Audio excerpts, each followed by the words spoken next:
6분의 전문 패널들과 함께 최근의 전국 현안 분석해봅니다. 오늘은 한 분씩 소개하고 시작하겠습니다. 차명진 전 의원입니다. 네, 정치는 과학이 아니라 예술이다. 그림 그리는 정치평론가 차명진입니다. 네, 정치는 과학이 아니다. 예술이다. 차재원 부산가톨릭대 초빙 교수입니다. 예, 항상 진실만 바라보고 공정하게 방송하겠습니다. 차재원입니다. 네, 김광덕 전 한국일보 정치부장입니다. 예, 저는 그 정치가 상식에 따라서 이루어져야 된다고 생각합니다. 예. 그래서 이념과 노선을 떠나서 상식에 따라서 국민을 위한 정치가 돼야 된다고 그렇게 생각합니다. 저는 정치 현장에서 한 20여 년간 취재를 해왔는데요. 그거에 따라서 바른 평론을 하겠습니다. 네, 전계한 정치평론가입니다. 능력 있는 진보가 좋은 나라를 만들 수 있다. 문재인 정부가 진보라는 이념보다는 능력으로 대한민국을 굳건히 만드는데 좋은 관점으로 평론을 계속하겠습니다. 예. 반갑습니다.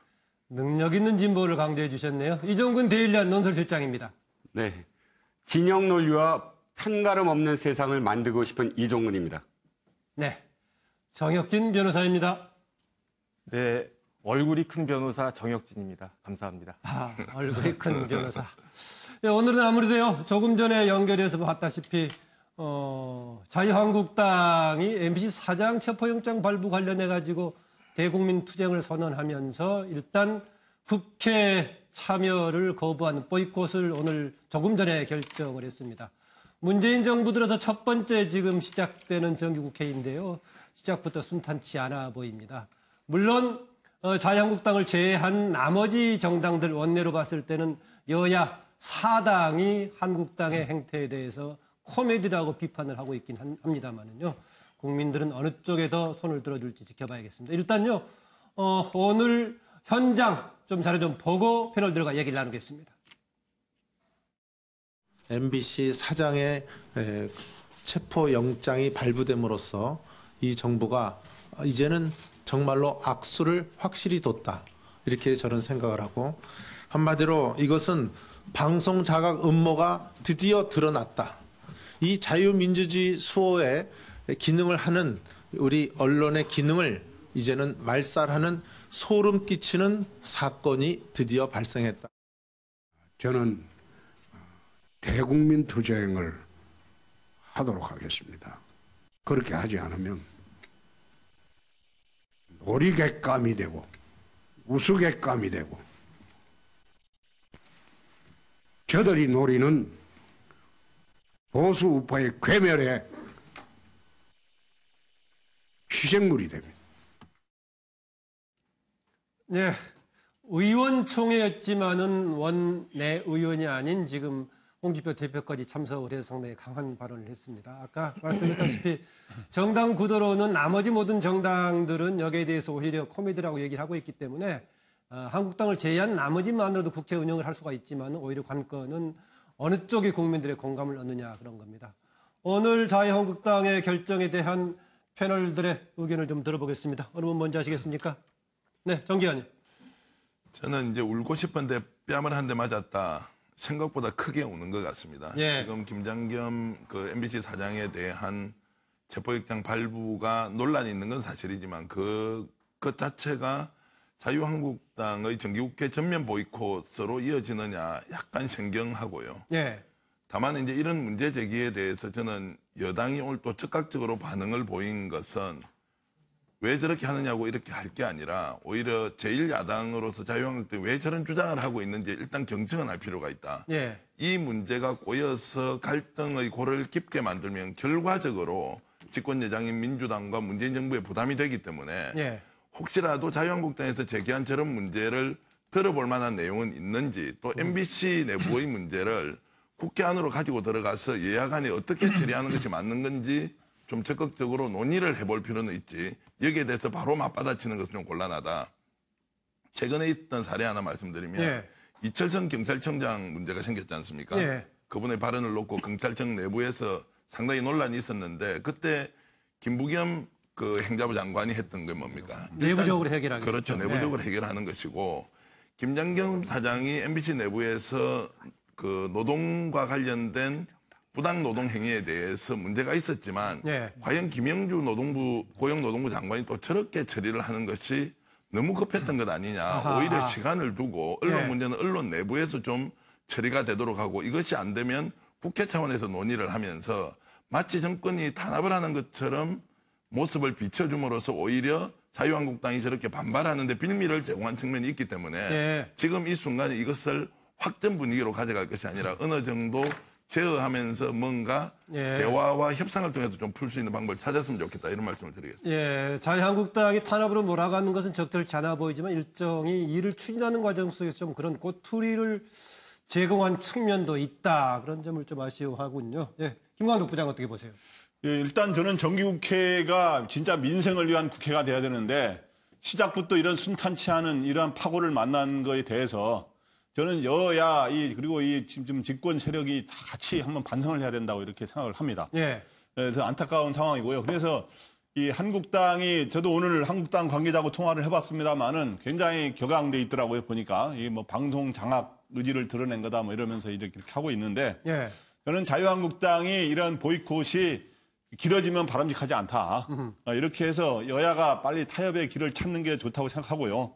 그런데 지금 구도에서 아까 한국당이 이렇게 한 거에 대해서 모든 여야가 다 반대하는 것처럼 아까 그렇게 좀 들려질 수도 있는데 예. 제가 보기에 바른정당 같은 경우는 지금 이 김장겸 사장 이 체포 영장에 대해서는 굉장히 민주주의란 폭거라 그러면서 굉장히 비판적으로 나오고 있거든요. 바른정당도 비판적으로 나가고 지적하고 있다. 그런데 이 정기국회 보이콧에 대해 찬성하고 있는 건 아니지만 예. 그렇기 때문에 지금 바른정당과 국민의당 같은 경우는 좀 입장이 좀 네. 앞으로 어떻게 될지는 좀 지켜봐야 될 것 같고 근데 국민의당은 근데 이제 정의당 같은 경우는 여당하고 완전히 같은 입장입니다. 일단 예. 소개를 하자면 그렇고 근데 이제 MBC 상황에 대해서는 저는 이렇게 생각합니다. 그 부당 좀 방송사 우리 같은 언론사 일이기 때문에 말하기가 좀 조심스러운 측면이 있습니다만은 예, 거기까지 우리가 좀 부당 자세하게 얘기하기는 노동 그렇죠. 행위나 예. 이런 거는 있어서는 안 되고 예. 이런 거는 시정을 해가야 됩니다. 예. 그런데 이런 거에 대해서 이 언론사 사장을 공영방송 사장을 체포영장을 발부한 거는 과거라든 우리나라 과거 정권이라든가 국제적으로 굉장히 이례적인 일이기 때문에 네. 이런 거는 순리적으로 풀어가는 게 현 정권을 위해서도 바람직하지 않은가. 그렇기 때문에 여야가 이 문제에 대해서 합리적으로 서로 푸는 방법을 찾아야 된다. 부당 노동 행위 문제도 같이 해결하면서 네. 언론의 이러한 공정성과 개혁과 이런 자유를 지키는 이런 합리적인 방안을 잘 찾아가야 된다 이렇게 생각합니다. 네, 일단 그 방송사 관련 문제는 두 가지 관점이 같이 있죠. 하나는 사법적인 행정적인 조치는 정치권이 할 일은 아니기 때문에 그쪽이 남아있는 과제로 진행이 되고 있는 것 같고요. 그다음에 정치권에서는 방송법 개정을 통해서 해결하고자 하는 것인데 어쨌든 간에 국회가 가동이 돼야 이런저런 방향으로 될 것인데요. 국회 운영은 어떤 방향으로 가는 게 맞다고 당연하다고 보십니까? 차재훈 교수님. 예, 저는 사실 4일날 지금 그 KBS와 MBC가 지금 그 방송 관계자들이 지금 파업을 예고하고 있었지 않습니까? 예. 거기에 앞서서 자유한국당이 먼저 정치 파업을 이렇게 주장하신 것처럼 들리기 때문에 상당히 국민의 한 사람은 상당히 걱정스러운 측면을 지울 수가 없습니다. 저는 이 야당의 입장에서 정권의 이 공영방송 장악 업무라고 충분히 생각할 여지는 있다고 봅니다. 있다고 보지만 그러나 지금 다른 당도 아닌 그 보수 야당인 자유한국당이 지금 국가적으로 상당히 안보 위기나 안보 상황 등을 고려했을 때 상당히 이런 시점에서 정기국회를 앞두고 정기국회 실질적으로 시작하는 그날 바로 정기국회를 사실상 걷어차는 모습이 과연 바람직한 것인가를 돌아볼 필요가 있는 것이고요. 예. 그것이 과연 앞으로 수권정당, 대한정당을 지향하는 야당이라고 한다면 책임 있는 자세는 아니라고 보이고요. 또 한편으로는 이 과거 9년 전이죠. 9년 전에 당시 공영방송이었던 KBS를 와의 그 문제를 둘러싸고 그때 다시 집권 여당이었던 한나라당, 지금 지금 자유한국당의 전신인 그때의 집권 여당이 했던 행동을 한번 되짚어 볼 필요도 있지 않을까 하는 생각입니다. 자신들이 9년 전에 어떤 일을 했던가를 생각을 한번 해볼 필요가 있다. 지금 또 화면에 놓으시는 이 홍준표 자유한국당 대표는 당시 그 언론에 이 언론 장악 5적 중에 한 분으로도 꼽혔던 분입니다. 그랬나요? 예, 그렇죠. 그런 상황이었기 때문에 지금 그때 당시 사실 그때 그 공영방송의 그 정권의 장악 여러 가지 그런 그 불상사로 인해서 지금 현재 공영방송의 시청률이 지금 국민들의 여론을 대변하고 있는 거 아닙니까? 예. 지금 MBC를 비롯해서 사실 지금 그 뉴스 신뢰도가 많이 떨어진다는 것이 바로 그 종사자들의 이야기고 그 사람들이 그 때문에 바로 지금 대규모 지금 찬성으로 지금 파업에 들어가고 있는 거 아니겠습니까? 그렇다고 한다면 과연 이것이 어떠한 것이 바람직한 방향인지 한번 깊이 있게 고민할 필요가 있다. 그래서 이와 관련해서 저는 드리고 싶은 얘기가 지금 예. 이 국회에는 지금 공영방송 지배구조와 관련된 법이 제출되어 있습니다. 제출되어 있는데 여야 간에는 나름대로 지금 이 사회에서 3분의 2가 인정하는 사람을 지금 그 대표로 내세우자 이야기가 특별 나오고 있죠. 다수제로 하자 특별 그랬죠? 다수제로 하고 있죠. 예. 그런데 이번에 뭐 대통령이 저 업무 보고에서 뭐 그 부분에 대해서 약간 부정적인 조금 애매한 얘기를 했죠. 예. 의견을 피력했습니다만은 저는 뭐 결국 입법은 국회에서 하는 거기 때문에 예. 저는 공영방송이 그러니까 정권의 장악 업무가 아니라는 걸 보여주기 위해서라도 이 지금 그 국회에 지금 그 제출되어 있는 이 공영방송 지배 구조에 대해서 특별자수제 제도를 예. 여야가 합의만 한다면 뭐 어느 특정 정당이 특정 정파가 이걸 지금 공영방송을 장악할 수 있는 상황은 힘들지 않겠습니까? 예. 빨리 그런 식으로 제도적 개선을 통해서 해결을 모시게 된다고 봅니다. 예, 원래 오늘 이런 결정이 나오지 않았으면은 정기국회 관련된 여러 가지 좀 사안을 다뤄보려고 했었는데 오늘 이제 자유한국당이 국회 보이콧 결정을 좀 했는데요. 뭐 좀 기회 드릴게요. 그런데 사실 지금 문재인 정부 들어서 첫 정기국회란 표현을 제가 얘기를 했는데요. 지난해 지금 20대 국회 첫 정기국회도 정세균 국회의장의 취임사를 둘러싸고 짧은 여러 가지 좀 파행이 있긴 했는데 이번 이게 어떻게 진행돼야 될지 두 분 제가 발언 기회 안 드릴까 봐 손을 드는데 드릴게요. 먼저蔡孟진 의원 조금 이따 하시고 이정근 실장. 예, 지금 차재현 교수님 말씀 굉장히 격하게 공감을 하는데 거꾸로 입장을 바꿔서 9년 전에 한나라당의 이 정현주 KBS 사장에 대한 배임 혐의 고발 그 분명히 저도 잘못됐다고 생각을 하는데요.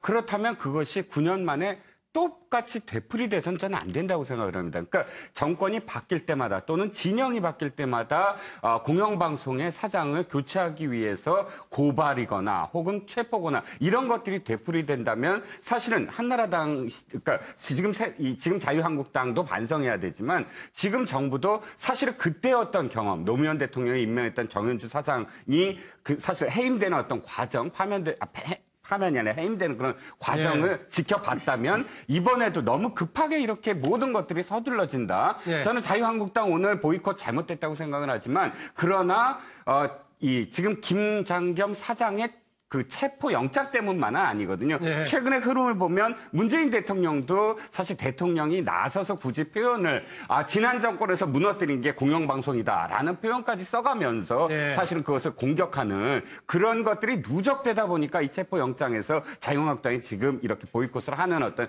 결과가 아니냐. 더 나아가서 앞으로는 제발 그럼 진짜 진영 논리로서 그렇게 그 공영방송의 사장을 이렇게 건드리거나 체포하거나 영장을 발부하지 않으려면 저는 물론 차재현 교수님의 마지막 말씀 법으로 사실 입법화시키면 되는 겁니다. 그래서 지금 보이콧 잘못된 결정이긴 하지만 곧 다시 이제 국회로 돌아와서 입법 과정에서 그 자신들의 의견을 좀 나타내길 바랍니다.蔡孟진 전 의원. 이명박 박근혜 정부가 잘못했으니까 정권 교체가 됐죠.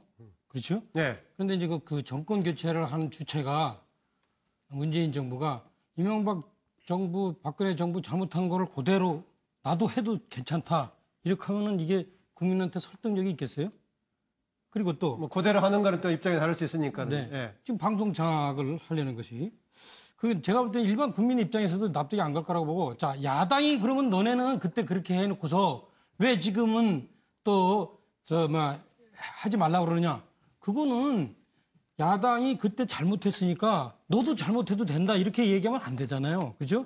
나는 잘못했으니까 당신들이라도 잘하시오. 이렇게 얘기하는 게 그게 도리 아닙니까? 그런 측면에서 지금 제가 볼 때는 문재인 대통령께서 사실은 이번에 글쎄 다른 사안에 대해서는 상당히 어느 정도 간접적인 말씀들을 하셨는데 이 공영방송과 관련된 데서는 대선 때부터 아주 딱 그 회사 이름과 회사에 대한 본인의 태도를 분명히 표현했어요. 그렇게 해가지고 그것이 지금 이렇게 지금 실제 현재 MBC 사태까지 오고 있는 거고 후보 때부터 문제의식을 가지기는 가졌었죠. 그렇죠. 이렇게 저는 세게 노골적으로 얘기한 건 처음 봤어요.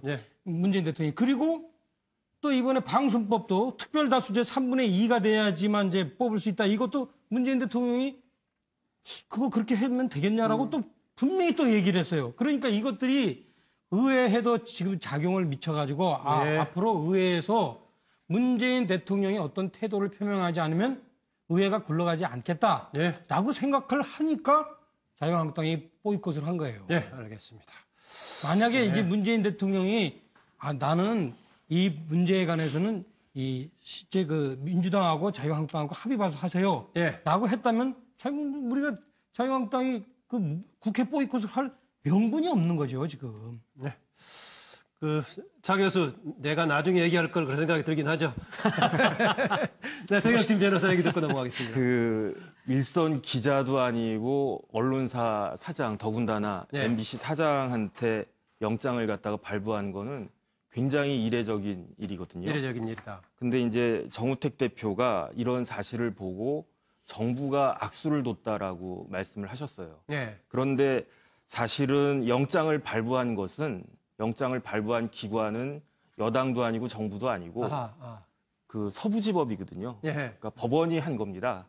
그다음에 영장이 발부됐지만은 체포영장이 집행이 되기까지는 여러 가지 법적으로 예. 굴복할 수 있는 절차가 많이 있고요.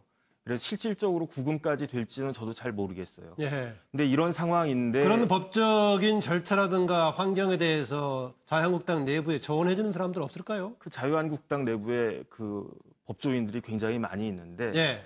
그럼에도 불구하고 그냥 무작정 물론 이제 정치적으로 여러 가지 어려움이나 그 억울함 같은 건 있겠지만 정기국회를 보이콧하는 거는 조금 설득력은 없지 않는가 예. 그런 생각이 듭니다.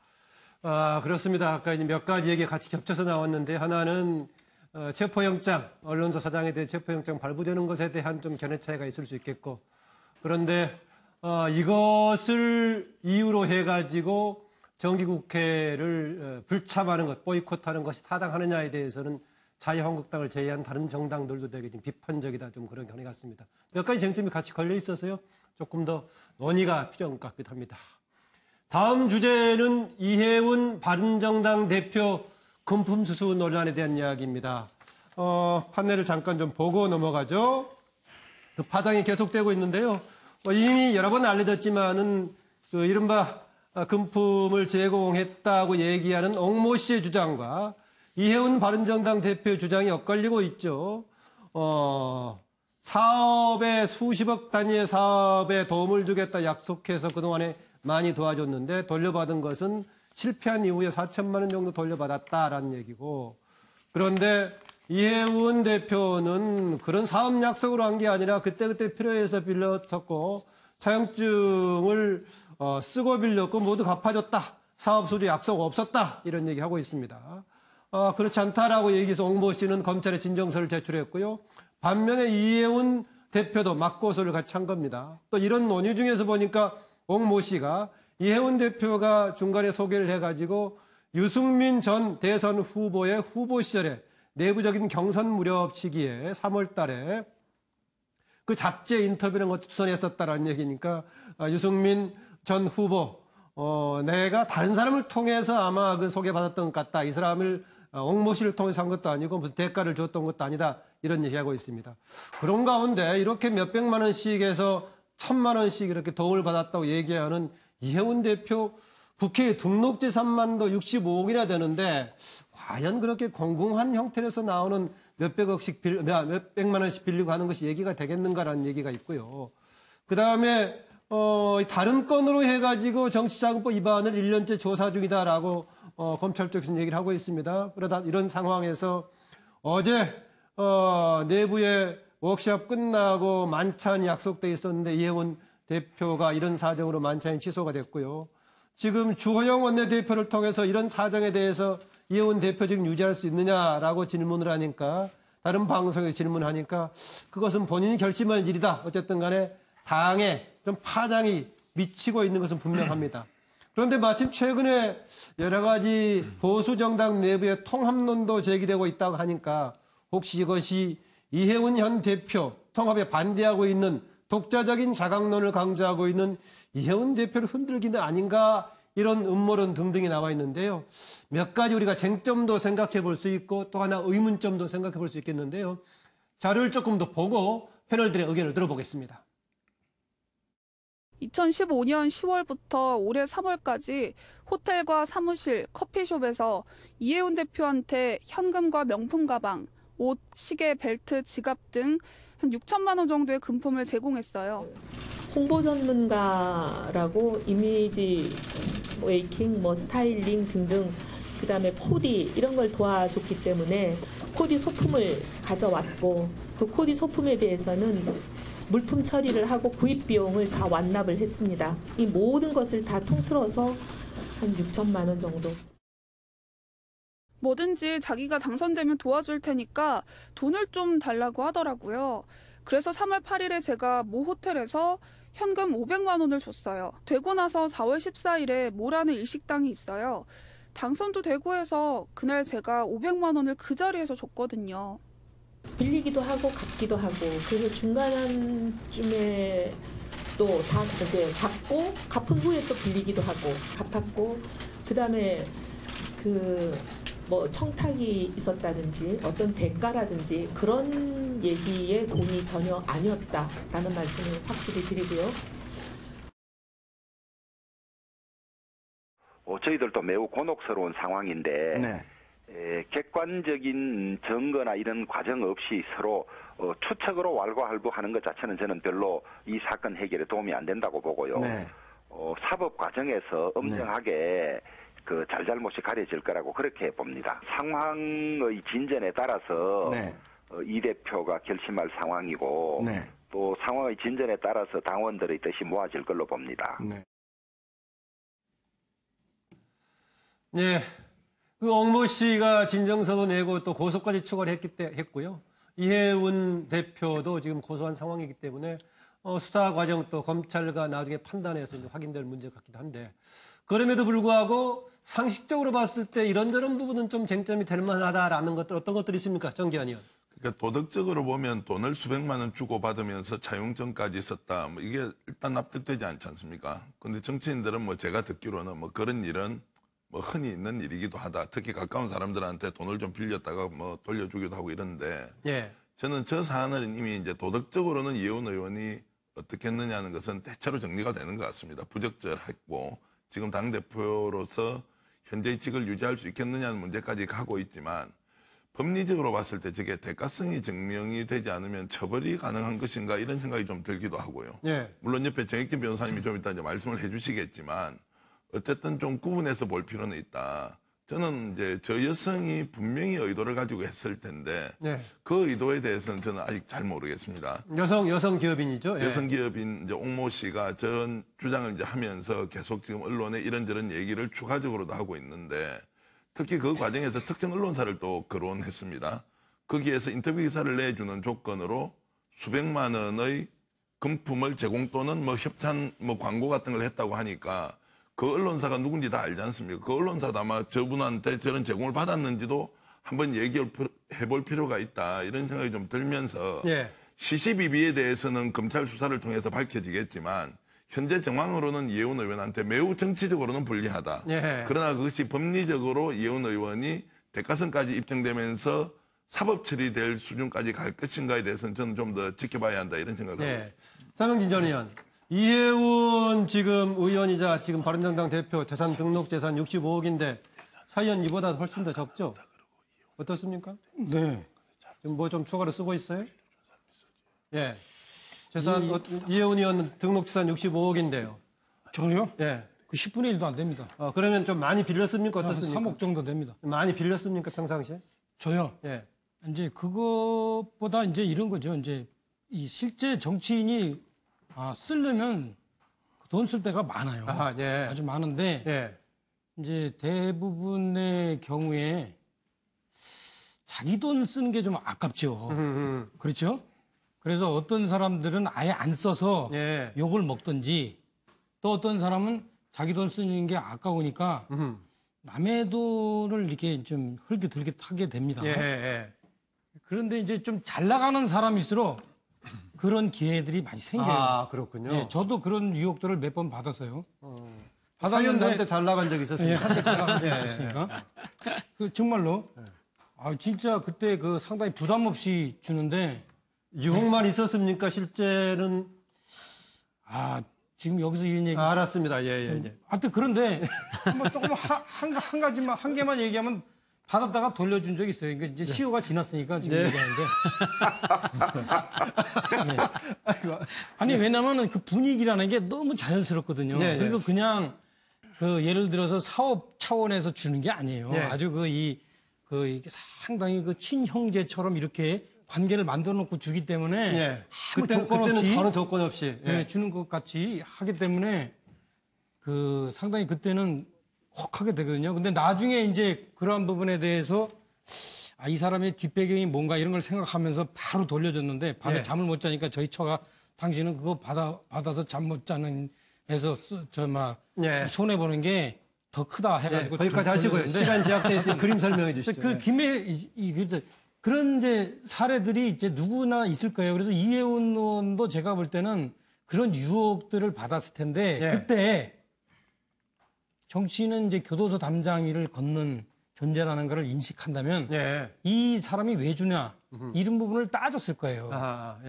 근데 이분이 지금 3선이죠 아마? 현재 3선이죠. 3선이나 정도 됐으면은 그런 부분을 사실 제가 볼 때는 초선도 아니고 알 만큼 알 텐데 그거를 몇백만 원씩 달콤하게 받았단 말이에요. 빌렸다고 본인은 빌렸단 말이에요. 어떤 간에 그 형식은 아까도 얘기했듯이 자연스럽단 말이에요. 그래서 이런 부분을 난 왜 이분이 검증을 못하고 왜 못 견뎌냈을까 그게 참 궁금하고 그렇기 때문에 제가 볼 때는 나중에 사법적으로 어떻게 되건 간에 상당히 정치적으로 일단 타격이 큰 거는 사실이죠. 이정우 실장. 네, 한 가지 사실 이혜훈 의원의 이번 그 수수 의혹과 관련해서 6천만 원의 상당 부분이 꽤 많은 부분이 명품 옷, 시계, 뭐 기타 그런 어떤 물품들이었단 말이죠. 그런데 이 부분과 관련해서 이혜훈 그 대표는 이렇게 설명을 합니다. 코디였다. 일부는 돌려주고 일부는 팔아서 갚았다 하는데 자 코디네이션이라는 게 뭐냐면 이겁니다. 의원으로서 예를 들어서 4.13 총선 때 만났으니까 총선 과정에서 내가 뭔가 치장을 하고 사람들한테 보여야 된다든지 인터뷰할 때 뭔가 내가 코디네이션을 하고 보여야 된다. 이 표현인데 과연 지역구 주민들이 명품으로 입은 그런 후보를 그렇게 높게 평가를 할 수 있을까요? 아무리 서초구라도. 그리고 인터뷰를 하는데 만약에 명품 옷, 명품 시계를 하고 만약에 인터뷰를 했다고 했을 때 그 사진이 나가거나 그 동영상이 나가면 나중에 치명적이 될 수가 있거든요. 또 거꾸로. 그러니까 이것이 과연 이야기했던 대로 코디용으로 받았을까 하는 의혹은 분명히 있다는 거죠. 이게 현재의 앞으로 사법적인 또 관심이 좀 있으니까 어떻게 진행될 것 같습니까, 정 변호사? 일단은 이혜훈 의원이 그 돈을 빌렸고 다 갚았다라고 이야기를 하는데 사실은 다들 그렇게 이야기를 합니다. 아직까지 구체적인 물증은 제시하지 않고 있죠? 네네. 근데 중요한 건 뭐냐면은 이혜훈 의원이 돈을 안 받았다는 이야기를 하는 게 아니고 받았다는 걸 인정을 갖다가 하는 거거든요. 근데 본인은 이제 차용증을 썼다라고 하는데 그 여성 사업가는 차용증에 대해서 이야기하지 않고 그다음에 이혜훈 의원이 차용증을 갖다가 아직 공개를 하지 않은 것 같은데 차용증이 정말로 있는지 여부가 법적으로는 증거에 있어서는 굉장히 중요할 것 같고요. 그다음 실질적으로 제일 중요한 건 뭐냐면은 그 옥모 씨라고 하는 사업가가 그 진정서 고소장이나 법적으로는 의미가 똑같을 텐데요. 알선 수재하고 사기를 걸었단 말이에요. 근데 알선 수재라고 하는 것은 무슨 뜻이냐면은 공무원이 자기의 지위를 이용해 가지고 다른 공무원의 직무 처리에 대해서 내가 직간접적으로 영향을 행사하겠다. 다시 말해서 내가 이혜훈이가 그 국회의원이니까 필요한 사정에 있어서 아는 공무원, 서초 공무원이든 어디 공무원이든 말을 잘 해주겠다라고 이야기를 하고 그걸 갖다 기대를 했고 그걸 통해서 자기가 사업적으로 어떤 이익을 볼 거로 기대를 했다는 이야기고 더 노골적으로는 사기까지 걸었단 말이에요. 그러니까 자기를 갖다가 속여가지고 6천만 원에 상당하는 돈과 여러 가지 명품들을 받았다. 이 이야기인데 이 이야기로 보면 죄질은 사실 굉장히 안 좋고요. 근데 이게 만약에 이제 이혜훈 의원 말처럼 차용증이 공개가 되고 그렇다라고 하면 오히려 그 옥모 씨는 무고죄로 처벌받을 가능성이 사실 상당히 높고 근데 결론적으로는 뭐 형사 처벌을 받든 아니면 다행히 이제 그 혐의를 갖다가 벗든지 간에 아까 이종근 실장님 말씀하셨던 것처럼 명품을 갖다가 좋아하는 국회의원이구나 하는 그러한 낙인이 찍히는 것만으로도 정치적으로는 상당한 부담을 갖게 됐다 그런 생각이 듭니다. 네, 김건덕 부장 어떻습니까? 이게 지금 아까 뭐 심지어 음모론도 나오고 하는데 네. 정계 재편이라든가 전국 구도에 영향을 미칠 변수가 될 수 있을까요?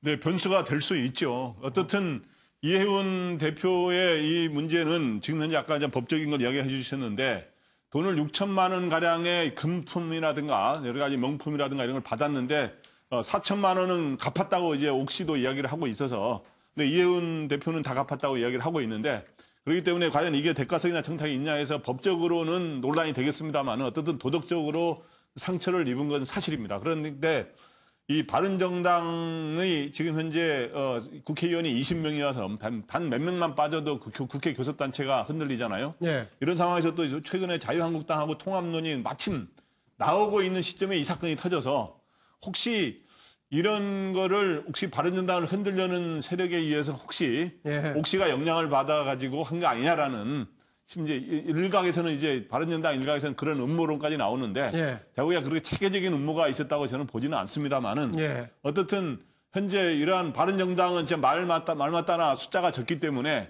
진짜 바른 정치를 해야 되고 건전한 보수 이런 거를 내세워야 되잖아요. 근데 이번에 대표가 이러한 식으로 바른 정치에 뭔가 흠집이 나는 이런 증거로 한 거 비춰지는 일이 벌어졌기 때문에 이해훈 대표 자체도 흔들리지만 바른정당도 굉장히 흔들릴 수가 있다. 그러다 보면 바른정당이 상당히 자유한국당으로 일부 이탈하는 의원이 생길 가능성도 배제할 수는 없다. 그렇기 때문에 어쨌든 현재 바른정당의 위기라고 봅니다. 딱 20명으로 지금 원내 이제 교섭단체를 구성에 꽉 차 있는데요.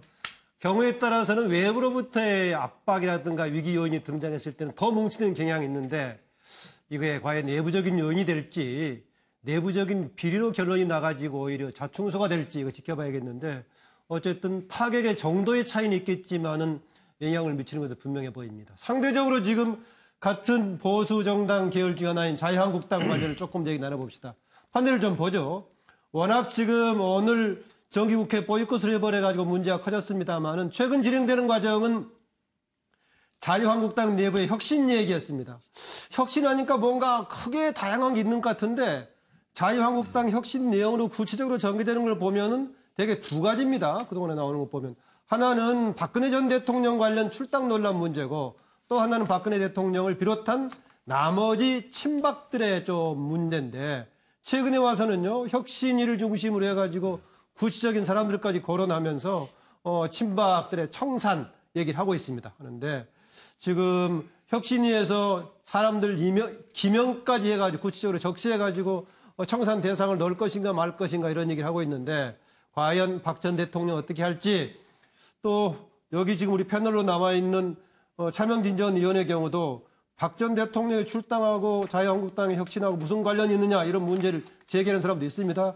유기준 의원의 경우에는 오히려 출당하게 되면 지지하던 15%만 등 돌릴 것이다 이런 얘기하고 있는데 주호영 바른정당 원내대표 출당 문제 친박도 팔적 책임 문제를 정확하게 하면은 통합 논의가 활발하게 될 수 있을 것이다 이런 분위기가 되고 있고요. 또 하나 지금 밖에서요 제3의 지대에서 바른정당 소속으로 있는 김무성 전 대표 또 자유한국당의 정진석 의원 또 정가균 의원 등이 모여서 열린 토론 미래라는 조직을 결성해 있어가지고 혹시 이게 새로운 보수정당의 재통합의 구심점이 되느냐 이런저런 논란이 되고 있습니다. 지금 보수정당들의 통합 진로 관련 조금 패널들의 의견을 듣기로 하고요. 그 전에 자료를 좀 더 보죠. 시기를 보자. 삼선까지 판결 확정까지 기다리자. 그 말은 다 망하고 난 뒤에 같이 망하자는 말과 똑같아요. 정치인 박근혜에서 이제는 정치인을 놔줘야 됩니다. 자연인 박근혜로 돌려보내야지 오히려 이 정부가 하고 있는 재판에도 유리해집니다. 우리 당과 같이 엮어가지고 지방선거까지 박근혜 대통령을 압박을 가해야지 효과가 있을 거라고 봅니다. 박근혜 출당시킨다고 하니까 얼마나 속상합니까? 근데 오죽하면 그렇게라도 하겠습니까? 구체적으로 그렇게는 질문이 없었고요. 당의 단합을 위해서 혁신위원장이 애써달라라는 주문을 많이 받았습니다. 그 결과 나온 거를 근거로 아니, 그렇게 민감하게 사법적인 결과에 영향을 받는 접근을 하지 않습니다. 저희는 정치적 접근을 합니다.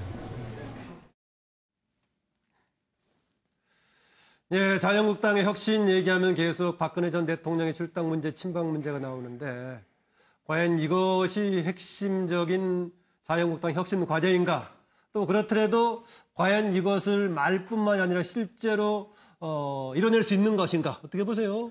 하재원 교수? 저는 뭐 자유한국당에서 박근혜 전 대통령의 그 출당 문제는 뭐 이제 발등에 불이 된 것이 아닌가 하는 생각입니다. 예. 지금 사실 어떻게 보면 자유한국당이 직면하고 있는 정치적 현실이 그만큼 냉엄하다는 것이죠. 뭐 사실 당장 지금 재수복원이라는 측면에서, 보수 재건이라는 측면에서 본다고 했을 때 박근혜 전 대통령의 족쇄를 끊어내지 않고서는 예. 이 보수가 재건한다는 그런 명분 자체가 살지 않는다는 것이고요. 무엇보다도 지금 지난번 이재용 부회장이 1심에서 유죄를 받았지 않았습니까? 예. 그렇다면 공무관계에 있는 박근혜 전 대통령도 10월 중순으로 예상되는 1심 재판에서 유죄를 받을 가능성이 크다. 예. 그 받고 난 뒤에 정리를 하게 되면 상당히 오히려 보면 상당한 또 오히려 더 큰 비난을 자초할 수 있다는 측면이 있는 것이고. 내부적으로 뭐 추석 전에 해결해서 그렇죠. 추석까지 하겠다 얘기를 그러니까 했더라고요. 추석 밥상머리 민심을 생각했을 때라도 자유한국당이 변한 모습을 보여야 된다는 생각을 하는 것이죠. 이 모든 노력들은 당장 내년 6월로 지금 예정되어 있는 지방선거를 앞두고 지금 자유한국당이 변화된 모습을 보여야 된다는 그런 측면이 있는 것이고요.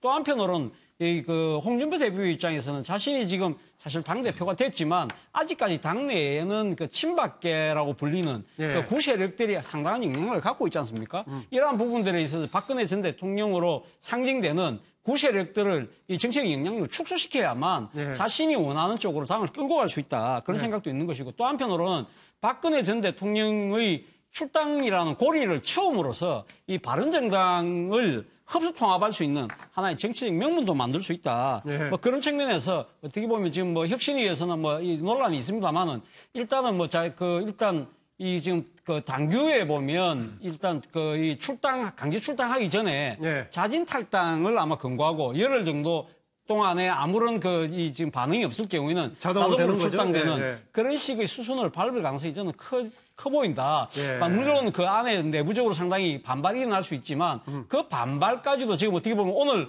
지금 결의했던 지금 대여 투쟁 강력한 지금 정규국제 보이콧도 어떻게 보면 예. 내부의 갈등을 덮기 위한 일종 글쎄요. 외부를 예. 시선 돌리기 차원이라는 측면에서 본다고 한다면 거기는 박근혜 전 대통령 출당 문제도 연계돼 있다는 생각이 듭니다. 네, 박근혜 전 대통령 관련해서 홍준표 대표가 말이 간혹 왔다 갔다 했었는데 지금 차재원 교수 얘기 들으면 현재로서는 발등에 떨어진 불이기 때문에 출당 쪽으로 갈 수밖에 없다라는 지금 분석인데요. 네, 김광덕 부장. 예. 저는 출당을 추진하게 되면 지금 현재 한국당이 현재 이제 정기국회 보이콧해서 이제 뭔가 대우를 단합해서 나가자는 입장 아닙니까? 네. 근데 출당을 추진하게 되면 갈등이 생길 가능성이 있어서. 새로운 변수가 생겼군요. 네, 그래서 이제 출당 문제가 조금 늦춰질 가능성도 있다. 그런데 일단 저는 출당을 실제 결의하는 것도 목적일 수도 있지만 출당으로 에드발론을 계속 띄워가지고 박근혜 전 대통령이 스스로 탈당하게 만드는 그런 거로 수순이 혹시 가지 않을까 이런 생각을 하고요. 예. 근데 이거에 대해서 이제 이런 양론이 있더라고요. 제가 사석에서 들어봤더니 박근혜 전 대통령이 탄핵에 반대하던 사람들 이런 사람들이 보통 지지율이 반대가 한 15% 나왔었거든요. 당시에. 예. 탄핵 찬성이 한 80% 가까이 그랬죠. 나왔었어요. 예. 그렇기 때문에 현재 한국당 지지율이 한 15% 전후가 나오는데 예.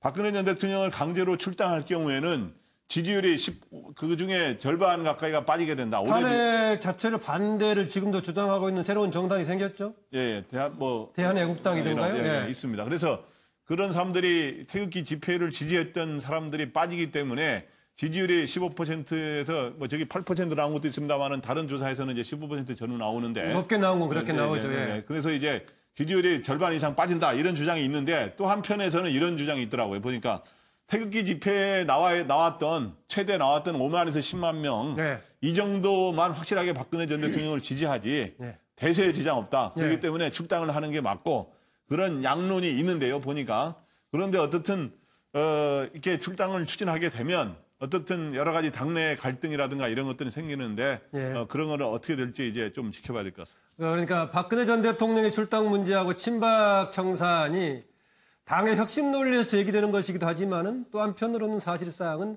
바른정당을 비롯한 보수 세력의 통합의 이제 명분으로서 등장하는 것이기도 합니다.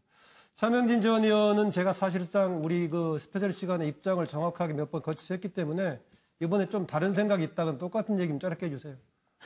그러니까 제가 안 시킬까봐 이게 그림 그렸습니다. 예, 예. 예. 지금 제가 박근혜- 대신 얘기를 할까요? 네. 차명진 전 의원 입장을? 아니요. 예. 제가 좀 풍부하게 얘기 드릴게요. 예. 16세기에 그 잉카 제국이 멸망할 때 예. 어떻게 멸망했냐? 그 스페인 그 침략군에 의해서 먼저 멸망 안 해요. 잉카 제국의 그 지배 종족이 식인 습관이 있어가지고 주변 종족을 붙잡아다 사람을 간을 빼가지고 저 햇볕에 말려서 말린 고기로. 근데 이 대목에서 왜 그 얘기가 나오죠? 그러니까 어떤 정치 집단도 망하는 게 내분 때문에 망하지 예. 외부에서 먼저 치고 들어와서 망하지 않아요. 예. 지금 바른정당도 보세요 지금. 그래서 지금 저는 이 실제 그 홍준표 대표가 너무 빨라서 이번에 수를 좀 잘못 두신 것 같다. 그래서 실제 박근혜 전 대통령 1심 결과가 나면서 자연스럽게 해결될 텐데 왜 이거를 서두렀을까? 그럼 잉카 제국이 된다는 얘기입니까? 그렇죠. 자유한국당이 잘못하면. 앞으로요? 예.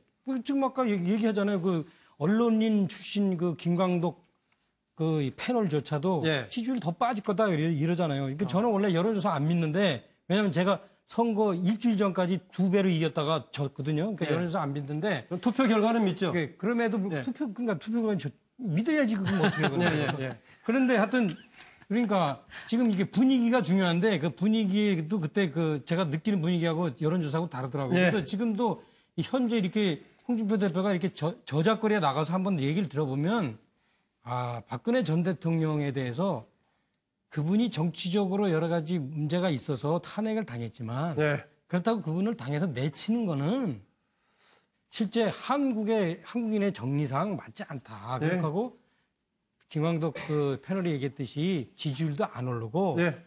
또 하나 지금 중요하게 생각했던 게 홍준표 대표가 생각했던 게 여권을 지지하는 사람들이 박근혜 전 대통령을 축당시키라고 그러잖아요. 지금 그걸 참- 홍준표 대표를 보고 얘기하는 겁니까? 예, 표정이? 홍준표 대표가 예. 그거 왜 저 사람들은 출당 알겠습니다. 예. 자기를 지지하는 차명진이 아니라 왜 여당 지지자들이 박근혜 대통령을 축당하라고 그럴까? 알겠습니다. 예. 이거를 좀 생각을 해보셔야 돼요. 예. 지금 오늘 그 관련해서 세 분 얘기를 들었었는데요. 차재원 교수는 홍준표 대표가 현 시점에서는 발등에 떨어진 불이기 때문에 갈 수밖에 없다라는 건데 최근에 다시 오늘 긴급 의원총회를 통해서 정기국회 보이콧까지 결정한 마당에 다른 변수가 생겨서 조금 더 시간이 걸릴 수도 있다라고 김광덕 부장은 보았습니다. 그런 추세로 가는 쪽인데 차명진 전 의원은 그것을 말리는 쪽인데 홍준표 대표가 좀 듣지 않고 있는 것 같습니다. 아니요, 지금 들었어요. 그래가지고 이슈 턴을 착 했잖아요. 그래가지고 외부의 적과 싸우는 걸로. 하여튼 뭐 아주 두고 보겠습니다. 예. 들어서 그런 건지 다른 건지요. 예, 다음 주제로 넘어가겠습니다. 다음 주제는 국민의당 대선 평가 보고서 관련 얘기입니다. 그동안에 여러 번 알려져 있기 때문에요. 지난 대선에서 국민의당이 21% 받아서 3등으로 패배를 했는데 그 패배 원인에 대한 분석이 여러 가지가 나와 있습니다. 안철수 전 대표의 책임이 가장 큰 부분이죠. 후보자의 책임, 후보자의 역량 관련 부분에서 가장 많은 지적이 왔었고요. 캠프를 구성하는 것에 대한 문제, 홍보 전략의 문제, 특히 TV 토론에서의 과정 문제 등을 얘기를 했는데요. 우선 제가 이런 내용들은 이미 다시 한번 소개가 될 테니까는요. 어쨌든 안철수 다시 신임 대표가 됐죠. 가장 큰 책임은 나에게 있다. 겸허히 수용하고 당을 제대로 개혁할 것이다라는 것인데 먼저 두 가지 질문을 제가 패널들에게 던지겠습니다. 하나는 국민의당 대선 평가위에서 평가 보고서를 냈는데 국민의당 대선 평가 보고서에 대한 패널들의 평가 하나를 듣고자 하고요. 또 하나 여러 가지 문제점 개선 대책이 지적이 됐는데 과연 문제점이 지적됐다고 해서 대안을 만들어낼 수 있을 것인가 문제가 있다는 것하고 대안을 마련하는 점하고 별개의 문제인데 두 가지 점에 주목해서 패널들 답을 준비해 주시고요. 자료를 영상으로 좀 보겠습니다. 안철수 전 후보의 연약한 지지층, 대선 승리를 위한 전략 부재, 준비되지 않은 홍보 전략과 캠프와 당 선대위 간의 협조가 유기적으로 이루어지지 못한 점 등이 대선 패배의 원인으로 거론되었습니다. 후보의 모호한 중도성, 대중성, 선대위 컨트롤 타워 역량 부족, TV 토론 컨셉 설정 실패와 더불어 지나치게 늦어진 주요 공약 결정, 선대위 책임위원들의 경험 부족, 후보, 선대위 각 조직별, 분야별로 적나라한 분석 결과가 담겨 있습니다. 이번 대선에서 패배의 가장 큰 책임은 저한테 있습니다. 그리고 또 대선 평가 보고서에서 나온 내용들, 제가 고칠 점 그리고 당이 고칠 점들 겸허하게 받아들이고 수용해서 그걸 가지고 우리 당 제대로 개혁할 겁니다. 중도에 대한 설명이 부족했던 부분들 이번에는 제대로 적극적으로 알리겠습니다. 사실 중도 하면은 단순히 좌나 우 중간이라고 많은 분들이 생각하시는데 그게 아닙니다. 우리는 문제 해결 정당이다. 이제 그걸 기치로 삼고 이제 더 열심히 알려서 제대로 모든 국민들이 우리 국민의당이 어떤 당이다라는 걸 제대로 인식하도록 만들겠습니다. 예, 지금 최근 상황에 대한 또 어제치의 지금 안철수 현 대표의 최근 상황에 대한 발언인데요. 그 전에 좀 지난 얘기지만은 당시 TV 토론에서의 역량 문제를 대선 평가 보고에 상당히 강하게 지적을 했는데요. 그 대목 한두 가지 있으면 좀 영상 좀 보여주실래요? 제가 갑철수입니까? 안철수입니까? 다시 한 번요. 갑철수입니까? 안철수입니까? 무슨 말씀이시죠? 아니, 갑철수입니까? 안철수입니까? 그것도 무슨 말씀인지 모르겠네요. 갑철수래. 제가 MB의 아바타입니까? 어떻게 생각하십니까? 한간에 그런 말도 있죠. 아니, 지금 문 후보님 생각을 묻습니다. 제가 MB의 아바타입니까? 그게 제 생각입니다. 아, 그렇습니까? 예, 그러면 저는 지금 방금 말한 안철수 후보가 말하는 그런 이야기를 제 입으로 올린 적이 한 번도 없습니다. 지금 자꾸 떠도는 이야기를 가지고 질문을 하니까 제가 달리 답할 방법이 없습니다. 안철수 후보님, 아니면 아니라고 본인이 해명하십시오. 정문재인 걸고 하지 마시고 국민들 바라보고 정치하시죠. 지금 그러면 MB 아바타가 아니라고 확인해 주시는 거죠? 아, 예, 저는 그렇게 생각하지 않습니다. 예. 네, MB 아바타냐 이 얘기는 주목을 끌기는 끌었었는데요. 대선 평가위원들은 TV 토론 과정에서 패착이었던 걸 이렇게 분석을 했습니다. 전혁진 변호사, 네네. 대선 평가에 대한 평가 또 아니면은 과연 어떻게 대안이 가능할까, 개선책이 가능할까라는 질문이었습니다. 그냥 일단 저는 제가 쓴 거 이야기를 갖다가 하는 걸로 예. 대신하겠습니다. 정치는 제가 듣기로는 정세를 만들어가는 사람이라고 제가 들었는데 예. 그런데 사실은 지난 대선에서 안철수 후보에게 굉장히 유리했던 국면들이 많았던 것 같아요. 아, 유리했던 국면이 많았다. 네, 그런데 그 유리했던 국면에 스스로 그 물을 갖다가 확 끼얹은 사람은 다른 사람도 아니고 안철수 후보 본인이었던 것 같습니다. 예. 그러니까 한마디로 이야기해가지고 영어로 쓴 거 해석 좀 해주시죠. 이거는 사실 조도 못 먹었다. 아하. 그런 의미로 저는 생각을 갖다 하고 그다음에 그 대선 보고서가 그걸 갖다가 이야기한 거 아닌가 예. 그 생각이 들었습니다. 네, 이종훈 실장. 예, 사실 전체적으로 평가 보고서를 보면 네. 우리가 그 정치 패널들끼리 그때 걱정하거나 우려하거나 했던 내용이 굉장히 많이 촘촘히 들어가 있습니다. 네.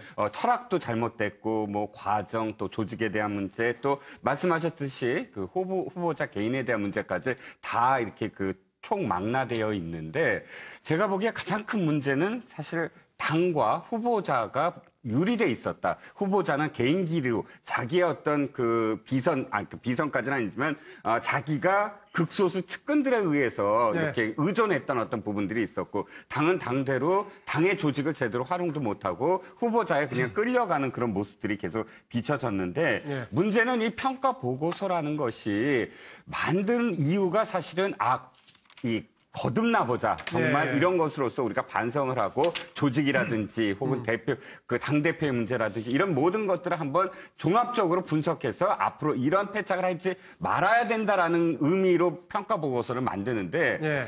또다시라는 표현을 제가 왜 쓰냐면 2012년도에 패배한 민주당이 한상진 교수가 네, 위원장으로 그랬죠. 해서 네. 평가 보고서를 만들었어요. 그때 그 내용 중에 여러 가지가 있습니다. 패권주의가 문제고 운동권 중심의 어떤 그런 정당이 문제고 이런 문제들을 계속 이야기했는데 그때 그것이 받아들여지지는 않았거든요. 근데 뭐 그쪽 당의 후보가 다시 나와 대통령이 됐지 않습니까? 그런데 문제는 또 그 평가 보고서를 갖고 당내에서 얼마나 네, 사실 그랬죠. 흔들었는지 몰라요. 그러니까 문제는 이겁니다. 그러니까 이것도 사실은 안철수 지금 대표에게 물었더니 안철수 대표가 그냥 내가 반성하면 되지요. 이 정도로 그냥 머문 게 사실은 왜 평가 보고서를 만드는지 진짜 평가를 위한 평가만 되풀이되는 게 아닌가 하는 그런 어떤 생각이 들었어요. 네, 그 이정근 실장이 지적한 그런 부분이 좀 있긴 합니다. 그런데 보니까요, 최근에 이제 끝났지만은 당 비대위에서 대선 평가위원회를 구성하고 또 혁신위원회를 같이 구성했단 말이죠. 그래서 둘 간의 유기적인 그 관계를 가지고 최종의 보고서를 낸 것 같지는 않아 보입니다. 혁신은 혁신대로 혁신위에서 안을 내고 평가는 평가 보고서로 나왔기 때문에 이정훈 실장이 지적한 그런 부분이 조금 일리가 있어 보이긴 합니다. 어떻습니까, 김광덕 부장? 이런 지적들이 나왔는데 지적이 수렴이 될 수 있을 것 같습니까? 어떻습니까? 예, 수렴을 안철수 대표는 대선 패배는 내 책임이 크다. 예. 앞으로 이거 겸허히 수용하겠다 말은 했는데 예. 과연 근데 그게 실천으로 이어지느냐? 예. 그거는 여러 가지로 의문점이 있습니다. 한계가 있기 때문에 저는 이번에 방금 말한 실장님의 이야기에 어느 동감을 하는데 예. 여러 가지 문제점이 거론이 됐어요. 안철수 후보의 개인의 문제, 중도 노선의 문제 이런 여러 가지 TV 토론 문제가 거론됐는데 제가 보기에 권투로 말하면 여러 가지 거기에 문제를 지적한 게 어퍼커트도 있었고 스트레이트도 있었고 잽도 있었는데 결정타인 케어 펀치는 없었던 것 같아요. 그러니까 안철수 전 대표를 진짜 결정적으로 어렵게 만나는 그런 케어 펀치는 없었던 것 같고 그렇기 때문에 안철수 전 대표는 이걸 수용하겠다 이랬습니다. 어쨌든 제가 보기에는 안철수 대표의 개인의 문제도 굉장히 크지만 여러 가지로 한번 지지율이 1등이 될 때도 있지 않았습니까? 근데 개인의 그러한 기회를 차지하지 못한 개인의 문제도 있었지만 한국적인 상황에서의 중도 노선의 한계가 굉장히 있지 않았느냐. 노선의 문제. 네, 노선의 결국에는 이분법적으로 좌우 양쪽으로 흘러가는데 중도 노선이 그거를 흡입하기가 굉장히 어려웠다. 예를 들어서 지금 같은 경우도 이 방송 개혁이니 방송 장악이니 이런 문제, 이런 논란이 터졌을 때 과연 국민의당이 어떤 입장을 취할 수 있느냐. 항상 이러한 문제에 봉착하기 때문에 확실한 입장을 표명하기가 굉장히 어려운 그러한 딜레마를 어떻게 벗어나느냐. 이게 과제인 것 같습니다. 예, 그 아마 대선 평가 보고서에도 중도 문제를 지적했는데 중도 자체에 대한 지적보다는 내용 없는 중도를 아마 지적을 했던 것 같습니다. 어쨌든 뭐 평가에 대한 다시 한 번의 평가도 필요하지만은 국민의당 입장에서 봤을 때 이런 지적들이 과연 극복이 가능할 것인가? 어떤 것은 본인이 조금 더 노력해서 한계를 극복할 수도 있을 것이고, 아니면은 뭐 경우에 따라서는 선수를 바꿀 수도 있을 것이고. 아니면 게임의 규칙 자체를 바꿀 수도 있을 것이고 하는데 이런 국리든 저런 국리든 간에 과연 대안이 가능할지. 차재훈 교수. 예, 저는 뭐 이번 평가 보고서 보면서 딱 떠오른 생각을 제가 안철수 이 대표 이 세자로 한번 만들어 봤습니다. 안 바뀐 철수의 재수 대선이다.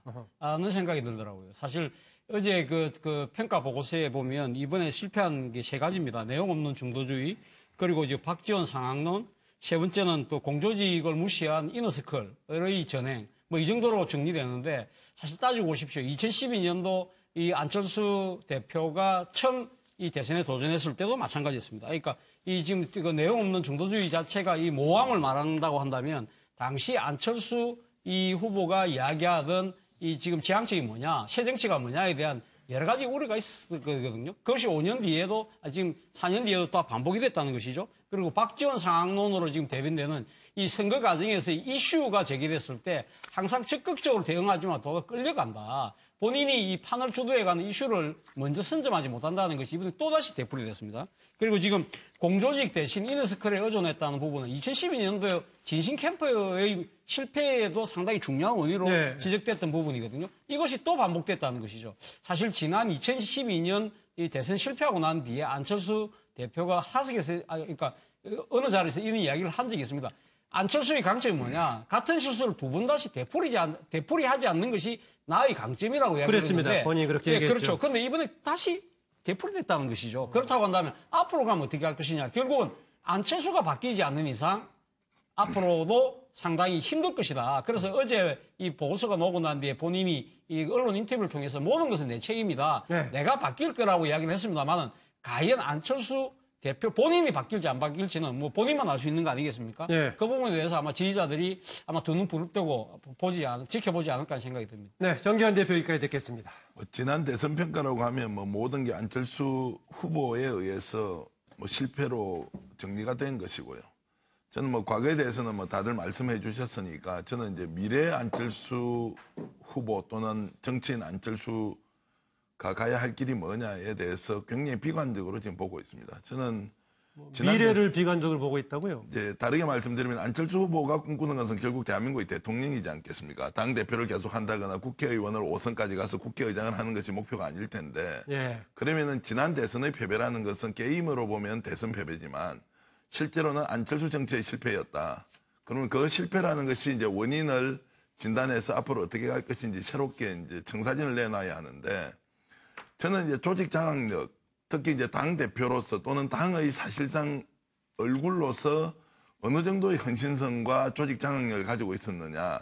제가 만나본 국민의당 대다수 의원 또는 당직자들은 안철수 후보가 갖고 있는 개인적 그 매력, 리더십 면에서 당의 대표격으로 하기에는 매우 좀 부적합한 측면이 있다라는 건 이제 하나가 있고요. 예. 두 번째는 아까 극중주의라는 것에 대해서 우리가 여러 가지 이제 얘기를 본인은 하고 있지만 과연 정치 현실에서 예. 극중주의라고 하는 이론이 실제 우리나라에서 적용될 수 있는지 없는지 이런 것들을 과학을 전공하신 분이 예. 가지고 나와서 얘기를 했을 때 예. 과연 정치인으로서 성공할 수 있느냐 이 문제가 있고요. 예. 세 번째는 결국 이제 대통령으로서 가기 위해서 여러 가지 생각을 하고 있을 텐데 저분이 지금까지 보여줬던 정치 역량이 대한민국의 대통령으로서 국민이 믿고 맡겨도 되겠느냐. 예. 또 이 부분에 대해서도 회의를 갖고 있는 사람이 많다는 겁니다. 그러면 예. 기왕에 이번 재신임을 통해서 당대표가 되었으면 예. 조직에 대한 헌신성, 정치인으로서의 자세, 대통령감으로서의 역량 이 세 가지를 동시에 갖추는 정말 뼈를 깎는 그 고통의 과정을 반드시 좀 거쳐달라. 어중간하게 옆에서 정치 컨설팅 하는 사람한테 몇 억씩 주고 그런 거 받지 말고 예. 정말 대한민국 정치가 어떻게 가야 하는지 방향을 가지고 자기 스스로를 던져내는 이런 네. 것들이 필요하지 않나 이런 생각을 하고 있습니다. 네, 차 의원님 10초만 더 하겠다고요. 예. 아니 제가 좀 들어보니까 네. 정치 해본 사람 입장에서도 한번 얘기해 볼 필요인데 정치 지면요 이유가 100가지 돼요. 맞습니다, 그건요. 그래가지고 그 100가지 다 하다 보면 이기면 그게 이긴 원인이 되는 거죠. 그렇죠. 100가지 다 하다 보면은 제가 볼 때 아마 안철수 대표 출마하기 어려울 거다. 그래서 중요한 거는 정치는 표라는 거는 그 상황에 따라서 달라집니다. 근데 이제 들어온 표를 못 붙잡아 두는 게 이제 제일 문제돼요. 근데 예. 지금 안철수 대표 같은 경우에 못 붙잡은 게 문제인데 왔다 갔다 해서 그래요. 그게. 예. 차 의원이 얘기하는 부분 상당히 일리가 있긴 합니다. 만약에 승리했을 때는 그 여러 가지 똑같은 이유가 승리의 원인으로 분석이 되고요. 만약에 패배했을 때는 그게 패배의 원인으로 분석이 됩니다. 대표적으로 이번에 아마 지적됐던 내용 중에서 정치 현장에 대해서 경험이 없는 사람 홍보를 썼다. 이런 지적도 나왔는데 만약에 승리했다면은 역시 기존 정치에, 기성 정치에 익숙하지 않는 새로운 접근이 승리했다. 뭐 이렇게 해석할 여지도 있는 거 아니겠습니까? 그래서 부분적으로 일리가 있긴 한데 제가 지적했다시피 어쨌든 패배했다면은 과제로 던져진 것을 스스로 극복하고 대안을 만들 수 있을지 아니면 당 차원에서는 게임의 규칙 자체를 접근 방법을 달리 할지 여러 가지 접근 방법이 있을 것인데 조금 더 여러 가지 어려운 과제들이 좀 놓여 있는 것 같습니다. 다음 주제 넘어갑니다. 다음 주제는요. 문재인 정부 들어서 상당히 환호를 받았던 내용 중에 초반에 인사 문제들이 들어있었는데요. 오히려 최근에 와서는 문재인 정부에서 인사 문제가 문재인 정부에 대한 약간의 우려를 남기는 그런 좀 쟁점이 좀 되고 있습니다. 여러 사람들이 겹쳐 있죠. 그동안에 지금 중간에 낙마했던 사람 이우정 전 헌법재판관 후보자죠. 이미 이제 그만뒀으니까 포함해서 5사람이나 해당되는데요. 나머지 또 지금 역시 걸려 있는 사람들이 있습니다. 논란이 되고 있는 사람들 이미 여러분들 기억날 겁니다. 지금 벌써 한 2주 정도 지나가지고 좀 잠잠해져 있었는데 지난번 계란 파동 있을 때요. 계란 살충제 파동 있을 때 정말 계속 일주일 내내 논란이 됐었는데 요새 보니까 유영진 식약처장 조용하네요. 문제는 해결이 안 됐었는데 과연 시간이 지나니까 그냥 넘어가는 문제가 되는 건지 아니면은 문재인 대통령을 비롯한 아니면 당사자를 포함해서 다른 생각을 가지고 있는지 문제가 제기되고 있고요. 주식 대박 논란 오늘까지도 많은 보도가 되고 있는데 역시 이유정 전 헌법재판관 후보자 대단한 정말 주식 투자에 성공을 했는데 주식 투자의 달인으로 봐야 될지 본인은 내부 정보라든 이런 것이 아니다. 다만 이런 논란 자체가 지금 문재인 정부에 도움이 안 되는 것이기 때문에 그만둔다라고 사퇴를 했습니다. 그런데요. 박성진 중소기업 벤처부 장관 후보자. 상당히 사람들이 가끔 벤처하고 기업하고 좀 왔다 갔다 쓰고 있는데요. 정확하게는 중소벤처기업부입니다. 판넬도 잘못 만들었는데요. 줄여서는 중기부라고 얘기하고 있고요. 다시 한번 말씀드리죠. 중소벤처기업부입니다. 장관 후보자인데요. 줄여서 중기부라고 얘기하고 있고요. 몇 가지 쟁점이 되고 있는데요. 우선 여기에는 청와대 해명이 또 논란이 되고 있습니다. 청와대가 처음에 해명했을 때 무슨 얘기했느냐. 역사관까지는 검증하지 않았다. 역사관까지는 검증하지 않았기 때문에 언론 등을 통해서 검증을 하게 되면 최종적으로 국회 인사청문회까지 거쳐서 판단하게 될 거다라고 얘기했었는데 어제는 또 다른 얘기했습니다. 보수 진보를 떠나서 적재적소에 인재를 배치하겠다는 문재인 대통령의 철학과 맞는 것이다 이런 얘기를 하면서 보수 얘기가 나오고 있는데 그것은 생활보수일 뿐이다 이런 얘기하고 있습니다. 그런데 청와대 그런 해명으로 끝나지 않고 계속 논란을 더 불러일으키고 있는데요. 이런 두 가지 질문을 제가 던지겠습니다. 패널들에게 공히 새로운 개념으로 던지고 있는 생활보수를 우리 패널들은 어떻게 해석하는 것인가라는 것 하나고요. 또 하나의 질문을 추가하자면은 초반에 오히려 인사 문제를 포함해서 대단히 환영을 받았던 문재인 정부가 이렇게 최근에 한 4달째 가까워져 오면서 왜 인사 문제 가지고 논란의 소지가 되고 있는 것인가 이 두 가지 문제의식을 일단 패널들에게 던지면서요. 자료를 보겠습니다. 부동산 투자에 대해서 심리적인 거부감이 있고 그러다 보니 주식 투자를 좀 오래 하게 된 것이고요. 어쨌든 그 과정에서 전혀 불법적인 것은 없었고 모두 다 정상적인 거래였다는 점을 여기서 말씀드립니다. 그리고 재판관이 되면 당연히 주식을 전부 처분해야 되거나 아니면 백지 신탁을 해야 되기 때문에 저도 그 규정에 따르도록 하겠습니다. 사실 건국과 정부 수립이 개념이 다르다는 것을 처음 알게 되었습니다. 그리고 헌법 관련 헌법 문장들을 살펴보았습니다. 대한민국의 국민의 한 사람으로 당연히 헌법에 기술되어 있는 그 헌법 정신과 가치에 대해서 존중하고 인정하고 수용함을 알려드립니다. 사실 뉴라이트라는 말은 제가 들어본 적은 있습니다. 하지만 한 번도 운동이 어떤 성격인지를 생각해 본 적도 없고 제가 거기 회원도 아니고 그분들이 옳든지 그르든지에 대한 판단을 하려고 하는 그런 관심도 거의 없었음을 알려드립니다. 소시민으로 살 때 그런 흔적들이 결격 사유는 되지 않는다고 생각한다. 고 얘기를 하고 저도 용기를 내서 이 자리에 서게 되었습니다. 네, 박성진 중소벤처기업부 장관 후보자의 본인의 그 해명까지 같이 들었었는데요. 또 이런 건 있습니다. 최근에 계속 아까 제가 5사람 낙마했었고 지금 논란이 2사람 되고 있다 그런 얘기했는데 여기에 대한 확실하게 그 발탁 배경을 설명하고 거기에 책임을 지기 위해서 추천 실명제를 얘기를 했었는데 추천 실명제에 대한 효과는 한 번도 보여주지 못한 것 같습니다. 제가 질문 던졌습니다. 아까 첫 번째는 지금 청와대에서 얘기했던 생활보수는 어떤 의미로 던진 것인가 또 패널들이 어떤 의미로 해석하는 것인가 여기인데요. 네, 김관욱 부장. 저도 생활보수는 그러니까 처음 듣는 말인 것 같아요. 현 정부가 만들어낸 신조어가 아닌가 이런 생각을 하는데 네. 저도 진보와 보수에 대해서 나름대로 저도 이제 그 뭐 공부할 때도 그렇고 기자하면서 연구를 했었는데 그거하고 완전 새로운 거여서 이제 소위 이제 변호하기 위해서 만든 말 아닌가 이렇게 생각이 되고 원래 한국에서 진보 보수를 구별하는 기준은 4가지가 있어요. 경제적으로 말해서 계층적으로 말해서 진보 시각이 진보냐 보수냐 하는 게 있고 북한을 바라보는 시각이 어떠냐가 있고 그다음에 미국을 바라보는 시각이 어떠냐. 그다음에 정치적으로 현재 민주당 정당 과거부터 내려온 거기를 지지하느냐.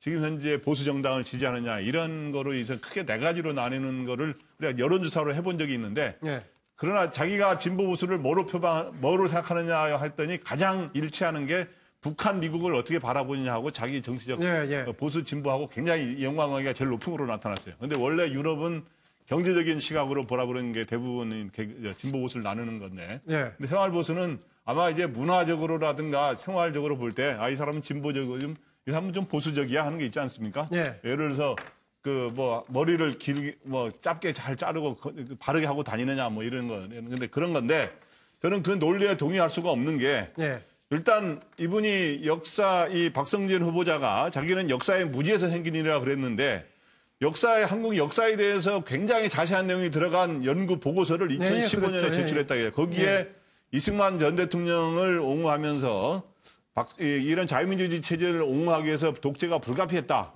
이런 논리까지 쓰는 거 보면 역사에 무지했다는 말도 앞뒤가 안 맞는 것 같고 이때는 박근혜 정권이기 때문에 박근혜 정권에게 뭔가 잘 보이기 위해서 혹시 이런 말 한 거 아니냐는 얘기가 또 나오고 있는 실정이에요. 그렇기 때문에 저는 또 정권이 또 바뀌어서 또 이렇게 하고 이러한 것들이 저는 자칫 폴립해서 아니냐라고 하는 오해를 불러일으킬 수 있다는 점을 알고 이거에 대해서는 하여튼 냉정하게 좀 봐야 될 것 같습니다.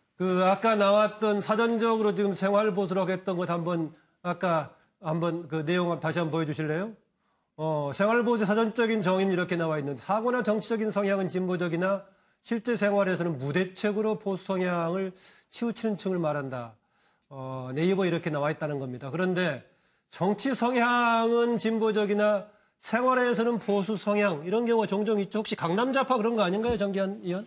아니 뭐 저 말로 보면 생활보수라는 게 약간 보수적 성향을 가지고 있다는 거를 전제로 하는데 정치적으로는 진보다 이러니까 저는 딱 이해가 좀 덜 되는데요. 정치 이념을 표방했을 때는 진보적인 힘을 표방하지만 생활로 봤을 때는 보수적인 스타일이다. 뭐 이런 얘기 같아요. 여기 앉아있는 우리 7사람 다 그렇지 않습니까? 대한민국에 태어난 가장이라 그러면 표방 자체도 보수적인 분들도 꽤 있습니다. 네, 어찌됐든 대한민국에서 그냥 남성이 뭐 가정을 책임지고 있다는 전제하에 뭐 경제력을 가지고 있으면 기본적으로 좀 보수적 성향을 가질 수밖에 없는 것인데. 그런데 처음 들어본 얘기나 그 얘기는 요즘 장명수라고 그러니까 저는 이제 청와대에서 저 말을 이제 하길래 청와대가 이제 장명수 역할까지 하구나 이런 생각을 했고요. 이제 처음 들어보는 이름인데 뜻은 알겠다. 그러니까 저 사람을 좀 이제 넓은 스펙트럼으로서 어느 정도 중도적 성향을 가지고 있는 사람인데 지금 현재 문재인 정부에서 저 사람을 장관으로 쓰더라도 큰 문제가 없다. 이제 이런 걸로 저는 이제 장명을 한 것이라고 생각하고요.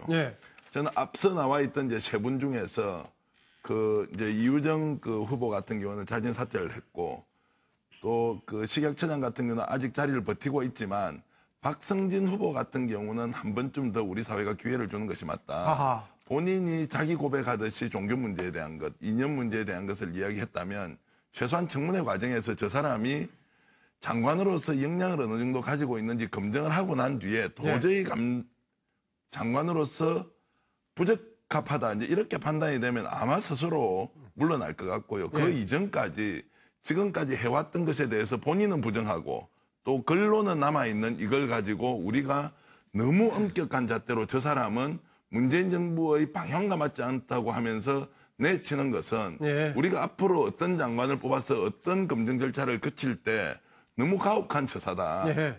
최소한 청문회 과정에서 본인의 능력을 발휘하고 그리고 국회는 엄중하게 따질 것은 따져보고 마지막에는 국민들이 판단하고 그 국민의 판단을 대통령은 수용하는 것이 맞다 이렇게 저는 생각합니다. 뭐 지적한 부분이 상당히 일리가 있긴 한데요. 또 이런 점은 있습니다. 문재인 정부가 역사관 관련해서 여러 가지 상당히 문제를 지적하면서 적폐라는 용어까지 써왔던 점이 있고요.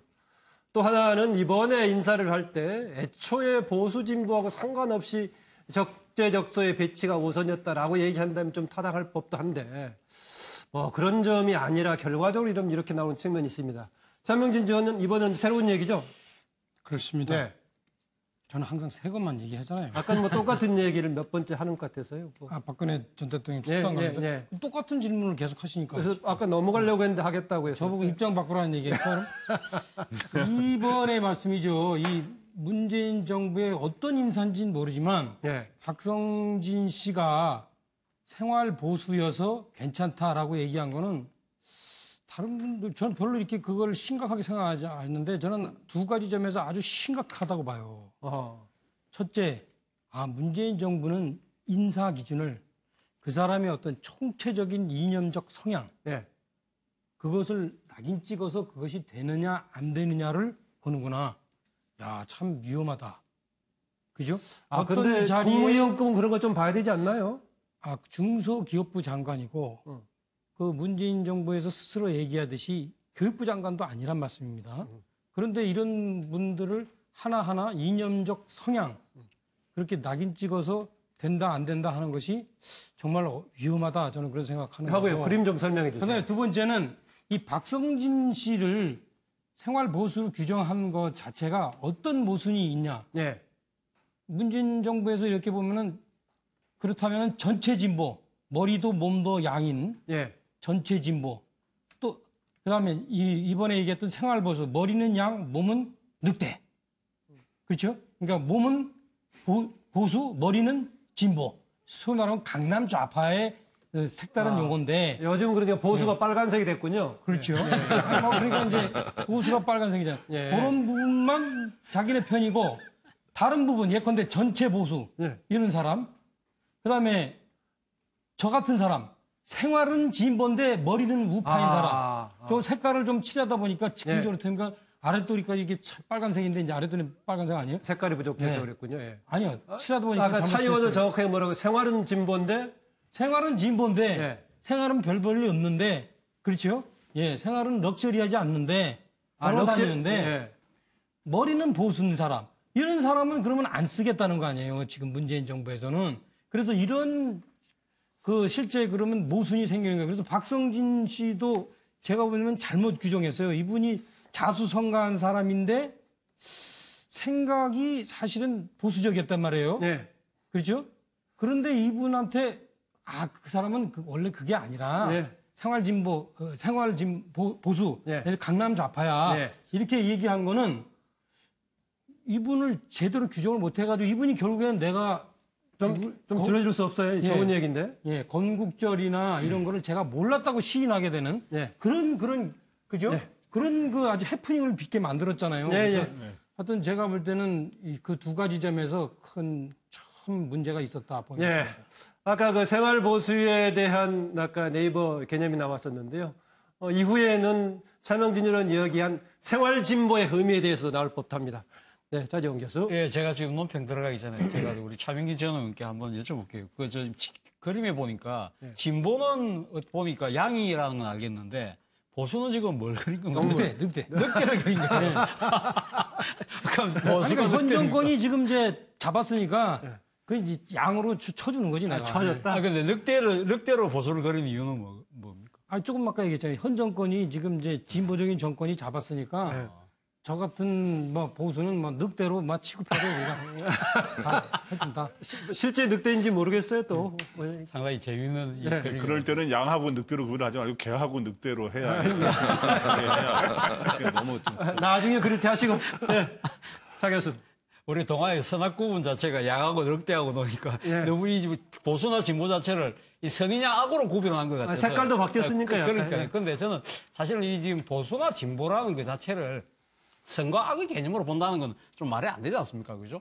다 자신의 세계관, 또 인생관에 따라서 다 생각들이 다 다르기 때문에 보수도 있을 수 있는 거고 진보도 있을 수 있는 그렇게 조화롭게 굴러가는 사회가 건강한 사회인 것이고요. 그런 측면에서 본다고 한다면 저는 보수라는 관점을 갖고 있다고 해서 국무위원이 돼서 안 된다. 저는 그렇게 생각하지는 않습니다. 그러나 어쨌든 지금 생활보수라고 지금 이야기를 했는데 생활보수라는 의미는 아마 그런 것 같습니다. 지금 자기 생활에 많이 쫓기다 보니까 그러니까 지금 여러 가지 역사의식이나 세계관에 대한 뚜렷한 그 개념 정립되기 전에 자기 생활 속에서 자신스럽게 그 세계관이나 역사관이 그러니까 성립되는 그런 상황을 말하는 것 같아요. 박성진 지금 후보자 같은 경우는 포스코에서 대학을 다니고 포스코가 지원하는 그 포스텍에서 지금 교수를 하고 있지 않습니까? 그러다 보니까 아마 그 자연스럽게 그 박태준 포항제철 창립자의 생각을 이어받았기 때문에 그렇게 설명을 했습니다, 자연스럽게 본인도. 예. 생활 보수가 된 거 아니냐. 뭐 그렇기 때문에 문제가 없다는 식이 아마 청와대의 논리인데 예. 자 그렇다고 한다면 지금 아무리 공학적으로 하도 역사식이 이렇게 없다고 한다고 하더라도 이것이 과연 용납이 될 것이냐. 그 부분에 대해서는 뭐 여러 가지 그 비판이 있는 것 같습니다. 네, 장혁진 변호사. 저는 뜬금없이 생활의 발견이라는 영화가 생각이 났는데요. 사실 생활보수란 말 저 처음 들었습니다. 그런데 아마 이게 말하는 거는 생각하고 말하는 거는 진보지만 사는 걸 보니까 보수구나. 예. 이 말은 결국 말과 행동이 다르다. 아하. 이게 부정적 의미인 것 같거든요. 예. 근데 부정적 의미를 청와대에서 이렇게 스스로 썼다라고 하는 거는 좀 적절하지 않고 오히려 패착이 아닌가 싶고 예. 차라리 저 사람이 보수적이지만은 우리는 포용성이 있으니까 예. 유능하니까 쓰겠다 이렇게 이야기했으면 훨씬 좋았겠다 싶습니다. 네, 이정훈 실장 여기까지 듣겠습니다. 예, 자화자찬하셨잖아요. 왜 지금까지 역대 정부보다 가장 탕평 인사를 했다. 그러면 전 변호사님 말씀 똑같습니다. 그 생각은 다르지만 이 사람까지도 포용하는 그런 인사를 했다라고 했다면 이 생활보수라는 말을 네이버 사전까지 찾아보는 국민들의 그 수고로움을 덜어줄 수 있었을 텐데 하는 아쉬움이 있습니다. 예. 오늘 뭐 이런저런 얘기했는데요. 우리나라 지금 9월 오늘 2일이니까 날짜로도 가을철 들어왔죠. 우리 국민들이 사계절 중에서 어느 철을 제일 좋아하느냐 제가 조사를 결과를 보니까요. 응답자들의 한 42, 3%가 가을을 제일 선호했더라고요. 그 다음이 한 33% 정도가 봄을 선호했는데요. 어쨌든 좋은 계절인데요. 우리 주위 분위기도 좋은 계절이 되길 바라고요. 오늘 선선한 겨울 잘 보내시기 바랍니다. 오늘 시사스페셜 여기서 마치겠습니다. 고맙습니다.